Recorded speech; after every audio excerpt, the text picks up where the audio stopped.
नमस्ते, मैं हूं सुरेश कुमार एकलवे और आप देख रहे हैं Hindustan news and tips. Durand line को लेकर पाकिस्तान और तालिबान के बीच बढ़े तनाव से दोनों देशों के रिश्ते बिगड़ने और जंग के आसार पैदा हो गए हैं। खुद तालिबान ने बाड़बंदी पर कड़ा ऐतराज जताते हुए पाकिस्तान को युद्ध की धमकी दे डाली है, जिससे सीमा पर तनाव के हालात और जटिल हो गए हैं। कल एक बार फिर से तालिबानियों और पाक रेंजर्स के बीच खूनी झड़प की खबरें हैं, जिसमें दोनों पक्षों की ओर से 7 लोग घायल बताए जा रहे हैं। इनमें 2 पाकिस्तानी रेंजर्स की हालत गंभीर है। इस विवाद के बीच भी पाकिस्तान की तरफ से बोए गए हैं। पाकिस्तान ने काबुल के विरोध के बावजूद 2600 किलोमीटर की सीमा के अधिकांश हिस्से पर बाड़ लगा दी है। वह बड़ी चालाकी के साथ खुद ही अफगान सीमा का निर्धारण कर रहा है। तालिबान बलों ने पाकिस्तानी सेना को 19 दिसंबर को पूर्वी प्रांत नगरहार के साथ एक अवैध सीमा पर बाड़ लगाने से रोक दिया था। इसके बाद 22 दिसंबर को पाकिस्तानी क्षेत्र से सीमा पार से अफगानिस्तान के कुनार प्रांत में मोर्टार दागे गए थे, जिसमें कई अफगान नागरिक घायल हो गए थे। कल देर रात तालिबान बल हथियारों से लैस होकर पाकिस्तानी पोस्ट पर मौजूद सैनिकों से जाकर भिड़ गए, जहां से खूनी झड़प की खबरें आई है।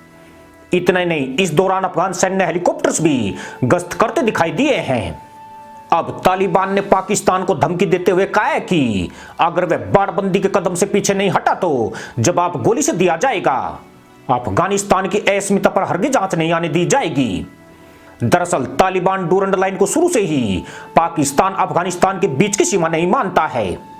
उसका दावा है कि अफगानिस्तान का इलाका वर्तमान सीमा के काफी आगे तक है। यह इकलौता ऐसा मुद्दा है जिस पर अफगानिस्तान की पूर्व नागरिक सरकार और तालिबान सदैव एकमत रहे हैं। डूरंड रेखा रूसी और ब्रिटिश साम्राज्यों के बीच 19वीं शताब्दी के ग्रेट गेम की एक विरासत है। तब पूर्व में रूसी विस्तारवाद से बचने के लिए भयभीत ब्रिटिश साम्राज्य ने अफगानिस्तान को बफर जोन के रूप में इस्तेमाल किया था। 12 नवंबर 1893 को British civil servant sir Henry Mortimer Durand और उस समय का अफगान शासक अमीर अब्दुल रहमान के बीच डूरंड रेखा के रूप में प्रसिद्ध समझौता हुआ था। जिस वक्त मोर्टिन और डूरंड ने अफगान सीमा पर ब्रिटिश भारत के प्रभाव क्षेत्रों की सीमाएं निर्धारित की, तब वर्तमान पाकिस्तान भारत का हिस्सा था। 14 अगस्त 1947 को जिन्ना जब भारत से भागा तो डूरंड सीमा पाकिस्तान और अफगानिस्तान की सीमा बन गई, जिसके बाद दोनों देशों के बीच एक विवाद की नींव पड़ गई। डूरंड रेखा को दुनिया की सबसे खतरनाक सीमा माना जाता है। इसके खतरनाक होने का कारण यह है कि पाक अफगान सीमा के नजदीक रहने वाले पश्तूनों के घरों का बंटवारा कर दिया गया है। यह पश्तून ग्रेटर अफगानिस्तान और अलग पश्तूनिस्तान देश की मांग करते रहे हैं। यह एक ऐसा इलाका है जहां पाकिस्तान की सेना भी जाने से थर्राती है।